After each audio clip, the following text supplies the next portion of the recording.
దేవా చెవిద్యు నా ప్రార్థన ఆలకింపము. నా విన్నపముకు విముఖుడివై ఉండకము. నా మనవి ఆలకించి నాకు ఉత్తరం మిమ్ము.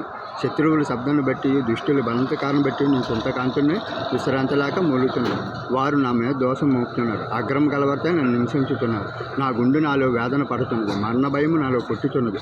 దిగులు ఉనుకు నాకు కలుగుతున్నది. మహాభయము నన్ను ముంచివేసింది. అహో గొవ్వల వల్ల నాకు రెక్కలు ఉని ఎడల నేను ఎగిరిపోయి నెమ్మదిగా నుందుదును. త్వరపడి దూరంగా పారిపోయి పెనగాలిని సుడిగాలిని తప్పించుకుని అరణ్యంలో నివసించుకుని అనుకుంటుంది.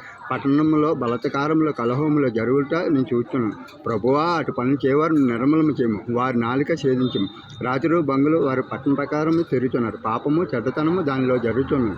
దాని మధ్యన నాశన క్రియలు జరుగుతున్నాయి. వంచనీయ కపడం దాని ఆగడి వీధిలో మానక జరుగుతున్నాను. దూషించేవాడు శత్రువు కాడు. శత్రువుని ఆడగా నీ దాన్ని సహించవచ్చు. నా మీద మెట్టబడివాడు నా ఎందు పగబట్టినవాడు కాడు. అటు వాడైతే నీ దాగి ఉండవచ్చు. ఈ పని చేసిన నీవు నా సహకారివి, నా చెల్లికాడివి, నా పరిచయుడివి. మనము కూడి మధురమైన గోష్ఠ చేసి ఉన్నవారం. ఉత్తహమునికి వెళ్ళి సమూహంతో దేవుని మందిరమునకు పోయి ఉన్నవారం. వారికి మరణం అకస్మాత్తుగా వచ్చింది కాక సజీవులుగానే వారి పాతాళములకు దిగిపోదురు కాక. చెడ్డతనము వారి నివాసములోని అంతరంగమునందు. అయితే నేను దేవునికి మొరుపెట్టుకుందును. యెహోవా నన్ను రక్షించును. సాయంకాలం ఉదయం మధ్యాహ్నం జానికి మొరుపెట్టుకుందును. ఆయన నా ప్రార్థన ఆలకించును.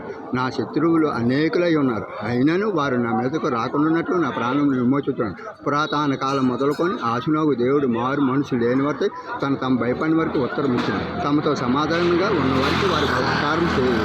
తాము చేసిన నిబంధనలు అతిక్రమించారు. వారి నోటి మాటలు వెన్న వలె మధురంగా ఉన్నవి. అయితే వారి ఉదయంలోని కలహం ఉన్నది. వారి మాటలు చెమర కంటే నున్నకమైనవి. అవి వరిచేసిన కత్తులే. నీ భారం యెహోవా మీద మోపము. ఆయన నిన్ను ఆదుకుని. నీతి మంతులు ఆయన అన్నడు కదలనీయుడు. దేవా, నాశనం కోపంలో నీవు వారిని పడవేదు.